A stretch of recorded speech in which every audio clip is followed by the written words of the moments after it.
Welcome to First and 10 with Rams football coach Brad Sherrod. I'm Jimmy the St. Christopher.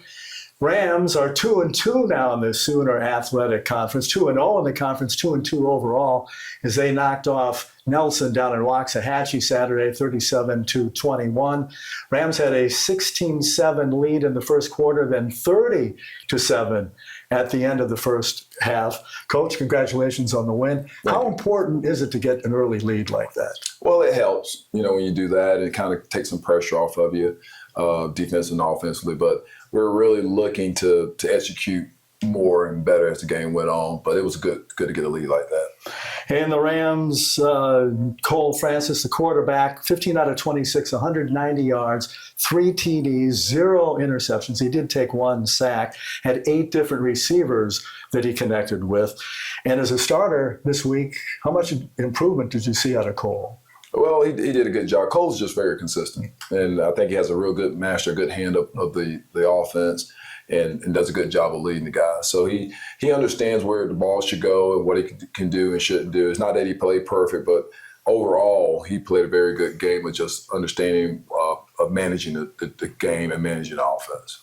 And it was a balanced running attack as the Rams had 174 on the ground. Mark Benjamin, 4 lugs for 84 yards and a touchdown. And without a lead running back, who determines who will get the majority of carries per game? I think it really just depends on how the game is going, the flow of the game, and who has a good flow of what's going on. Jalen was playing very well until he ended up hurting his knee a little bit there. Then Mark came in. Mark's dynamic. I think it was dynamic last year, and he's coming in. He's actually had a really good game for us. So we're hoping to keep him going along with some other guys and get Jalen back in there and just kind of have a running back by committee. And I think that's really good. I think we got some talented running backs. And there was 2 touchdown passes, as we said, from Cole.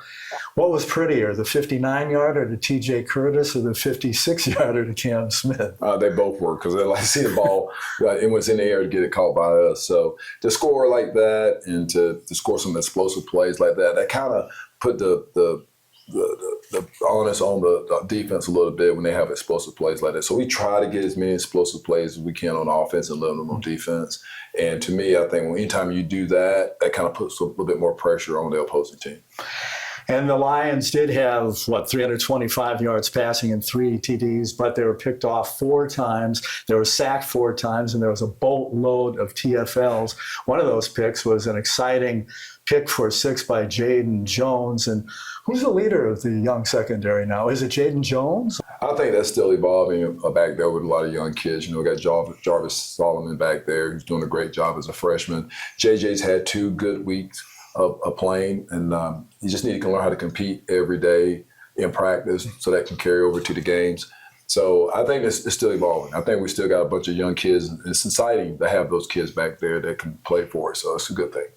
And the Rams blocked a punt for a touchdown. They flipped field position with the punting game and hit a new kicker in there. Is Max Luna not giving way now to Freddie Joya? Well, they both have distances that they can reach. And, Max has done a great job this week. So we really play that off where the ball is and see what the yardage is and who has the better chance of making that kick for us. So they're both going to travel and do those things for us. And blocking a kick, when we blocked that punt was big for us. It's always a momentum changer. And that's one thing I always tell the kids. If we can block one that changed the momentum of the game, definitely don't want one block on our end against us, because that can change the momentum of a game. It's hard to come back from those sometimes. So we always want to put some pressure on the opposing punter and to get them to try to block one. And the Rams actually have a consecutive Sooner Athletic Conference game, and it is the home opener, but it's not where you think it's going to be. We'll tell you where the Rams' home opener will be coming up next on First and 10. But first, a word from our friends at NBT. We are NBT Financial, Texas locally owned bank since 1973. We are dedicated to providing prompt and courteous service. We know our customers by name and tailor our services to fit their needs. We are committed to helping small businesses grow and succeed. We are involved in our communities here in North Texas. We are Fort Worth. We are Azle. We are Burleson. We are Hurst. We are Willow Park. We are anywhere through the MyNBT mobile app. We are NBT Financial Bank. We'd love for you to come bank with us. You're going to like us. Welcome back to First and 10. The Rams continue Sooner Athletic Conference play as they play the ABC, the Arkansas Baptist College Buffaloes.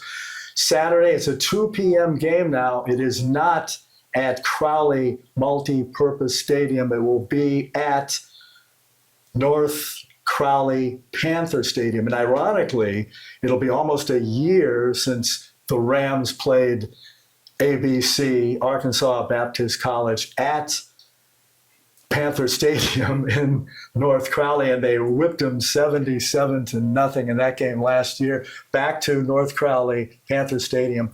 What do the Buffaloes look like? Do they look like they looked last year when you whipped them 77-0? No, they've actually improved. The quarterback is playing a lot better. The offensive line is getting on their blocks and staying on their blocks.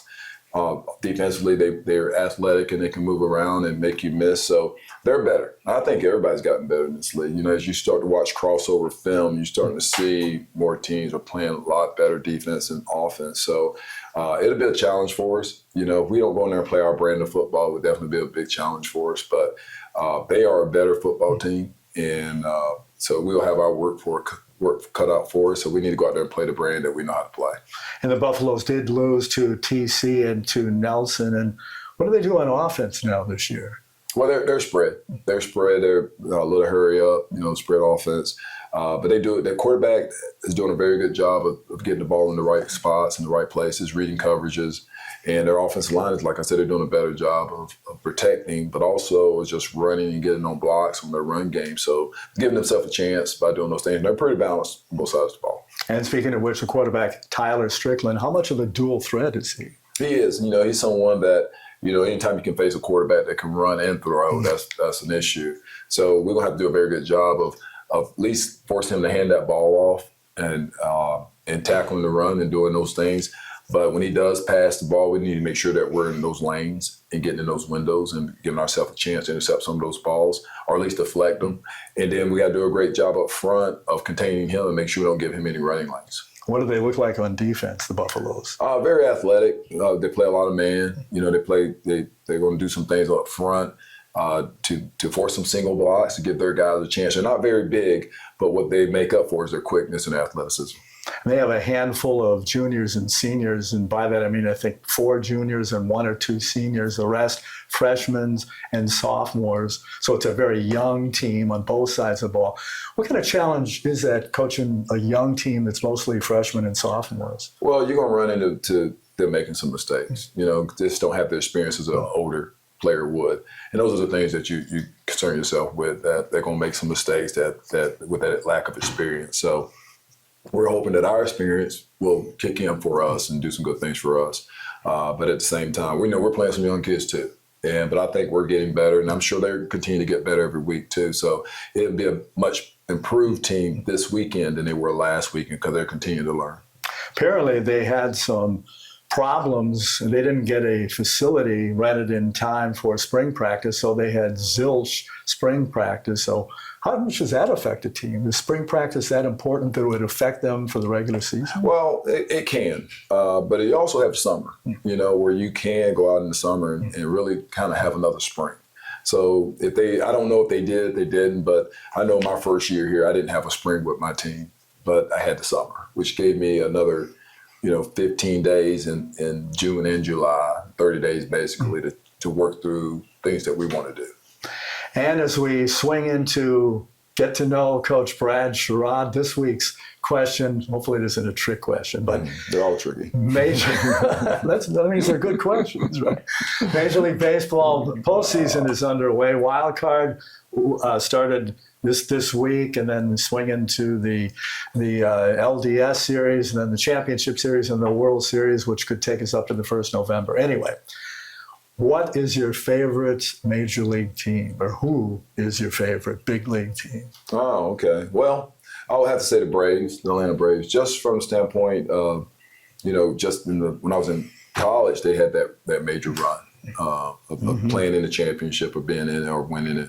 And so they kind of been our team. That was the closest baseball team we had in North Carolina, so they kind of been our team. I was a Braves fan growing up in the Midwest, got to meet Hank Aaron when I was 7 years old. But when they left Atlanta, that tore my heart out. So became a Dodger fan shortly after that. So go Dodgers, go blue. What is your favorite sport? Is it baseball other than football? Really don't have one. You know, I only kind of watched the baseballs during the World Series, and then basketball's kind of through the series of the championship game. So football's my deal, and it's pretty much year round now. You can watch if you're watching the XFL, the UFL, or you're watching some Canadian ball. I just like to watch ball, and to me that's really fun. So I'm glad at least we have some leagues in the spring that we can watch. Right, Coach. We know you're a good coach. Back to 500, 2-2. Go get those ABC Buffaloes and get above 500, would you? Appreciate it. Thank you. All right, Coach. And till next time, Rams up. For Coach Brad Sherrod and his staff, for Kenneth Flowers, James McBride, Aaron Marquardt, and Ricky Dodson, I'm Jimmy the St. Christopher. Catch you next time on First and 10. Adios.